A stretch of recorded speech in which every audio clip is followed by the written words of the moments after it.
Bienvenidos y gracias por escuchar Verdad en la Red. El video que van a ver a continuación está dedicado especialmente a la gente en Panamá. Hace algunos días se presentó una situación con el arzobispo de Panamá, Monseñor José Domingo Ulloa. Su Excelencia dio unas declaraciones que son un poco confusas para los fieles y nosotros desde nuestro canal Verdad en la Red queremos leer la respuesta de la Fraternidad Sacerdotal de San Pío X al comunicado del Obispado panameño. También queremos dejarles saber que durante la lectura de este documento vamos a ir poniendo ciertas imágenes y videos y eso es responsabilidad exclusiva del canal. No tiene nada que ver con la fraternidad, ¿ok? Entonces, primero vamos a colocar el video donde sale el arzobispo hablando para que ustedes tengan el contexto sobre lo que se trata esta respuesta. Yo quiero aprovechar también, pueden sentarse brevemente, porque yo creo que las cosas en la familia hay que dialogarlas y hay que clarificarlas. Hace 2 semanas enviamos una nota aclaratoria sobre algo que sí nos preocupa, la presencia de la fraternidad Pío X, son lefebrianos, no están en comunión con la iglesia. Sé que alguna gente de nuestras parroquias asiste allá, pero no están en comunión con la iglesia. Y el problema no es la misa en latín, el problema subyace en otra cosa. El problema subyace en no reconocer la acción del Espíritu en la iglesia. Con el Concilio Vaticano II, el no reconocer al Papa, el magisterio del Papa Francisco. Y eso hay que tenerlo bien claro. A presentarnos un modelo de iglesia que no es el modelo que el Espíritu Santo quiere hoy entre nosotros. Y yo creo que si hay alguien que lo tenemos que tener claro, porque me imagino que algunos tendrán algún familiar que va allá, bueno, yo los espero tranquilitos. Cuando se mueran, yo quiero ver dónde los van a enterrar, con qué misa los van a celebrar, si los van a celebrar allá o vienen a San Francisco, a Guadalupe o al Santuario Nacional, ¿verdad? En eso tenemos que ser bien, pero bien claro.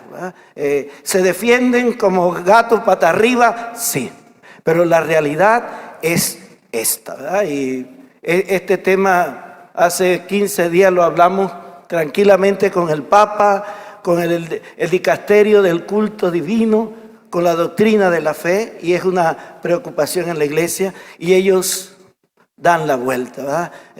Misa de espaldas, ad oriente algunos, con toda esa parafernalia que algunos de nosotros que llevamos más de 60 años vivimos de pequeñito, pero que gracias a Dios el concilio dio ese vuelco nuevo, ¿verdad? Vuelta a la capelina, vuelto al latín, que el problema no es el latín. Si machucamos el español, figúrense cómo va a ser el latín, ¿verdad? Hay que ser realista también. Y la Eucaristía no es una obra de teatro, o como se ha acercado a alguna gente, es que allí está el misterio, porque el misterio no se puede revelar. Y hermanos, desde hace 2000 años el misterio se reveló, y se reveló en una mujer, y se reveló en Belén, y Dios se hizo hombre y asumió nuestra humanidad. Ahora no podemos tapar el velo del templo con la muerte de Jesús, se rompió. Y ya nosotros no somos Moisés que cuando iba a encontrarse con el Señor se ponía un velo en la cara. Ahora nuestro Dios, lo puedo hablar con Él de cara a cara, ¿verdad? Esa es realmente lo que el Espíritu pide en esta renovación de nuestra iglesia, ¿verdad? Por eso yo sí quiero que tengamos cuidado No todo lo que brilla es oro. Nos puede entusiasmar un poquito, pero detrás tenemos que decir, los sacramentos que ellos celebran son ilegítimos porque no están en plena comunión con la iglesia. Y vuelvo a decir, ahí subyace más que el latín, ahí subyace qué modelo de iglesia quieren antes del concilio y la negación del magisterio del Espíritu reunido en concilio con el Papa Juan XXIII, San Pablo VI y Papa Francisco. Entonces, subyace es mucho más que, bueno, cada uno, sí, yo digo que cada uno es libre, pero también cada uno tenemos que asumir nuestras consecuencias y tenemos que cada día poder ilustrarnos y educarnos más sobre la realidad de la iglesia. Vamos a comenzar la lectura de esta respuesta. La Fraternidad Sacerdotal San Pío X es una congregación plenamente católica, apostólica y romana. Más allá que no tenga, aunque le corresponda, según el derecho, una constitución jurídica definida, sin que por esto obste a aquello y sobre la cual no pesa ninguna pena canónica. Para aquel que está ajeno a la realidad eclesial, el comunicado tiene visos de credibilidad. Sin embargo, encierra el defecto de permanecer en todas sus advertencias, ausente al problema real que subyace en la Iglesia y que es ineludible, a saber, el de una crisis muy grave y permanente, acentuada en los últimos 60 años y favorecida por el Concilio Vaticano II, que afecta a la Iglesia Universal. Una crisis que tiene múltiples formas y ámbitos. Así, pues, tanto en el orden doctrinal como sus desviaciones y errores, puesto que se ha alejado de la auténtica profesión de fe en la que pululan las herejías y privilegiando el ecumenismo y la libertad religiosa, en detrimento del reinado social de nuestro Señor Jesucristo. En el orden moral, por el relativismo y la moralidad de circunstancias, el olvido de pecado y sus exigencias de reparación, la bendición de matrimonios homosexuales. En el orden litúrgico, por las reformas que tocaron todos los sacramentos, sin excepción, para adaptarlos a las nuevas exigencias ecuménicas, sobre todo el rito de la misa, que ha sufrido una transformación y asimilación pavorosa a un rito de sabor protestante, por las ceremonias llenas de fantasías, de innovaciones, de aberrantes inculturaciones, cuando no de ritos paganizantes, indigenistas o reuniones ecuménicas. Y por fin, en el orden sacerdotal, por una innegable crisis de identidad y de santidad de vida. Pero lo que hace que esta crisis sea aún más grave es que procede y es alentada directamente por la máxima autoridad.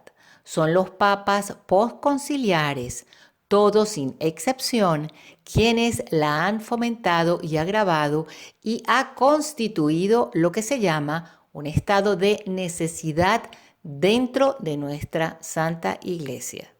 Eso significa precisamente que los fieles católicos, aunque tienen derecho a recibir de ella la enseñanza de la fe y de los sacramentos, ya no pueden hacerlo en el contexto habitual de las parroquias y en general en el contexto eclesial postconciliar, ya que este último está viciado por errores liberales que no le permiten acceder a los sacramentos tradicionales, poniendo en juego la misma salvación eterna de sus almas.